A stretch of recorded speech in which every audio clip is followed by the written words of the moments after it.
Our chief guest today, Honorable State Minister of Finance, Mr. Ran Wickramaratne. Our guest of honor, Mr. Mano Titawalla, Senior Advisor to the Minister of Finance and Mass Media. Officials from the Ministry of Finance. Mr. Jim Maccabee, CEO, Standard Chartered Bank, our strategic partner today, and other officials from the bank. Mr. Nissa Kasim, CEO and Chief Editor of Daily FT. Mr. K.A.S. Edward, Registrar, University of Colombo. Dr. Pradeep Dharmadasa, Dean, Faculty of Management and Finance, University of Colombo. Leading women professionals and the entrepreneurs representing key industry sectors. Members of the MBA Alumni Association, University of Colombo. Distinguished invitees, ladies and gentlemen. It is indeed a great pleasure to welcome all of you to this unique Pre-Budget Forum 2019. Dear industry leaders, may I thank you, the leading and well-known industry personalities in Sri Lanka, for accepting our invitation. This is your opportunity to comment on key issues and solutions impacting your respective industry segments to be addressed by the budget proposals for 2019. So I'll start from Chaturi Ranasinghe, Chairperson of Women's Chamber of Industries and Commerce.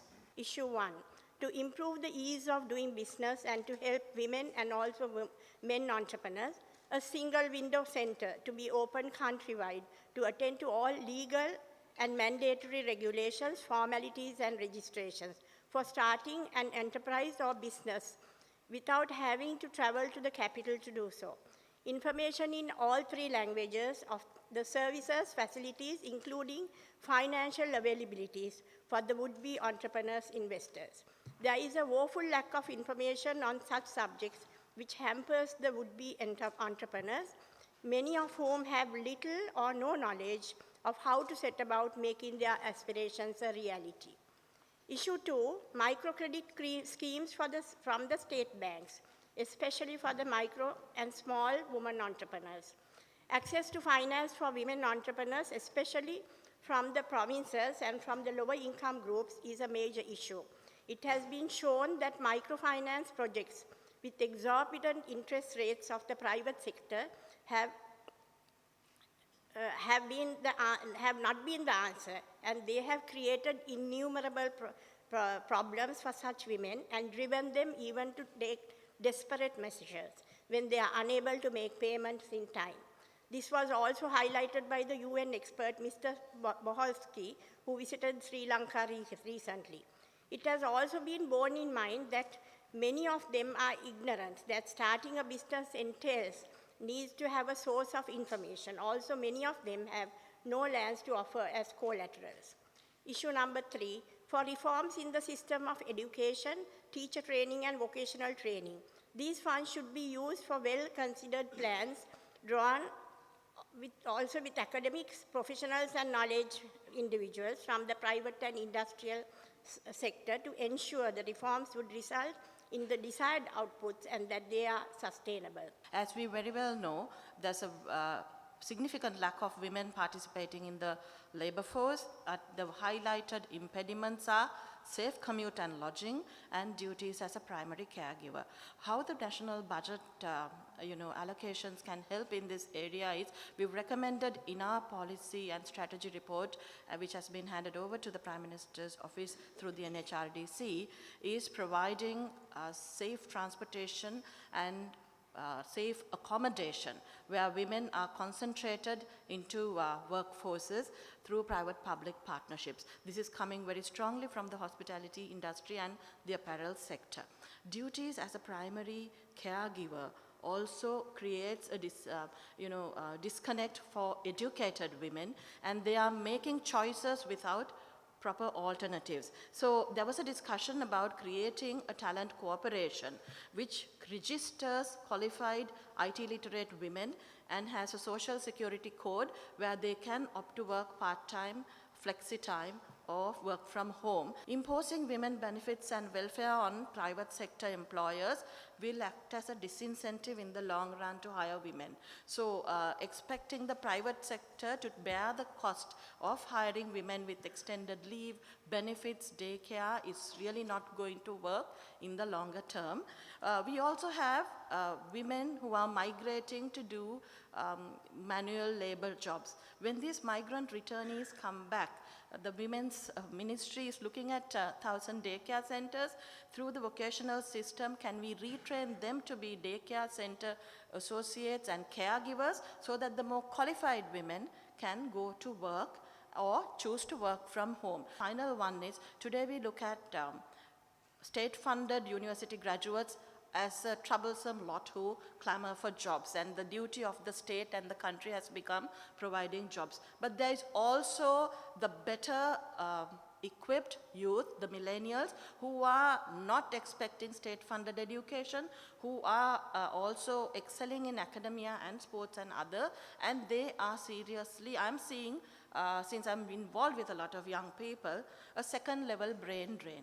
They are going away and we don't have a program to get them back. Now, we would like a women construction policy where women can enter at different levels. For example, at the moment we have a huge lack of labor in the construction sector. So we would like the women to come in soft skills like painting, plastering, things like that. And we are trying our level best to get these women to come in, but the government is not helping. The second one is, there is taxation at the moment, so there is a problem, excuse me, in the taxation where the informal sector, where the women entrepreneurs or male entrepreneurs cannot come in because we have this thing of 50,000 rupees. See, and you have to pay turnover tax, I think, on 50,000. So we would like that to be increased at least to 5 million so that the informal sector can come in. Otherwise, any informal sector will not come into construction when you have to pay withholding tax if it is 50,000. So there are two things that we want to do. The other one, of course, there is a downturn in the project construction sector. Not because of there is no work, there are no projects, but the project implementation is getting very long. I'd like to suggest a formal training for the craft sector. I know the National Design Center has some training on craft, and some universities and private institutions as well. But I would like to suggest a degree level program, as there are few opportunities to learn. If the young people are designing in craft and creating new craft ideas, there will be more demand for craftsmen and women to produce these designs. And also, I would like to suggest a fund for entrepreneurs who wish to start craft entrepreneurship. As we all know, that road safety is a big menace in this country, and we've already overtaken the statistics of deaths versus people have been maimed for life during this year as well. So my issue that I'm going to raise is, can we really allocate some additional funds to really, especially 60% of the road designs are not optimal, so therefore, although we have infrastructure, these are also one reason, and also the behavioral issues and all that, defensive driving techniques have to be taught and all that. So can we allocate some additional funds to, promote this issue, and then how do we really minimize these road accidents? And that is going to be a big problem in this country to prevent these issues in the country. The number two is, again, in the road area. Plastic waste is a big problem again in this country. Our neighboring India is using plastic mixed with bitumen and using on roads. 50,000 kilometers of road have been mixed with plastic waste and used on road building. And in fact, their Road Research Institute also says that it's more, the road surface is more strengthened when you use these plastic waste as well. So we can kill two birds from one stone, so if we can do that, so can the government look at that aspect, right? We can minimize the waste problem as well. Third issue is again in the green transport area, because government also wants to achieve compliance for SDG goals by 2030. So I would like to propose, I think government is spending about $3 to $4 billion on fuel, and how do we really use alternative fuels like, biofuels, biodiesel, biogas and all that. At least if we can save 1% of that foreign exchange drain, I think we can do so much to the economy. My recommendation is that for the government to consider giving us tax breaks in R&D to develop this category, which will lead to a healthier nation and will also encourage the manufacturers to drive innovation. Secondly, Honorable Minister, I draw your attention to the safety match industry. As you are aware, thrice in the recent past, we went out of stock of key raw materials which are imported by the government of Sri Lanka and then distributed to the industry players. As a result of this, we had to shut down the factories, the entire under this industry sector. We ran into serious liquidity issues, and over 8,500 people lost their jobs. So our recommendation is that in order to avoid such delays, and it's a fact that the government cannot be doing business, but must develop a process where the private sector can have its freedom to do business. So our recommendation is, instead of the government trying to import the raw materials directly, give the license to the Match Manufacturers Association, so that based on our demand, we import the chemicals. And lastly, under the voluntary organization, as I sit on the Rotary International Global Committee, and we do work a lot with the government and for the benefit of the people of Sri Lanka. Even though Rotary is not an NGO, it has been listed under the NGO here in Sri Lanka, and of late we have to also pay an NGO tax for all the inward donations, including the withholdings tax. So this should not be charged from entities who are registered in Sri Lanka is my recommendation. I want to talk about the creche. If we want more women to, not to drop off after childbirth, we have to encourage companies, even private companies, private establishments to have a creche. So for that, nobody is going to have a creche if they don't get some benefit, because they have to employ people and there is a expenditure incurred. So I'm suggesting to give a bit of a tax benefit to the the corporate sector, so that more people will get into it. The other thing is, I want to talk about medical tourism. Now, Singapore, India, Malaysia, Thailand, they thrive on medical tourism. We have brought this up even with the previous governments, but it's very sad to say no government is paying attention to this. If we promote medical tourism, none of our consultants and the brain, there won't be a brain drain. At the moment, most of them want to go off the country because their earning capacity is low. The other thing is the private-public partnership. That also has to be addressed, because at the moment, talking about the private healthcare sector, there's no public-private partnership. We had a lot of meetings with the honorable ministers, but it stops at that. NCDs can be actually reduced to a great extent if the screening is done early. So free screening can be done now that we have got a grant. The industry is having two major issues. One is the climate effect, and number two, the labor shortage.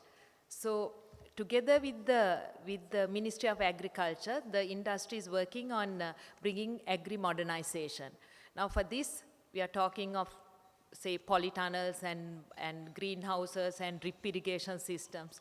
So Honorable Minister, if we can at least have these agri-modernization equipment and machinery of the like the duty and VAT. I'm sure that most of you would have read, as I have, that in the Doing Business Index of 2017, we as a country were actually ranked 111th out of 190, which is actually, that is proof that it is not easy to do business over here. And as I'm sure everybody over here has experienced at some time or the other, whether we are trying to get a contract done, whether it's a license, it's not easy. And when we track back, it is mostly in the government departments, which is frankly a logistical nightmare.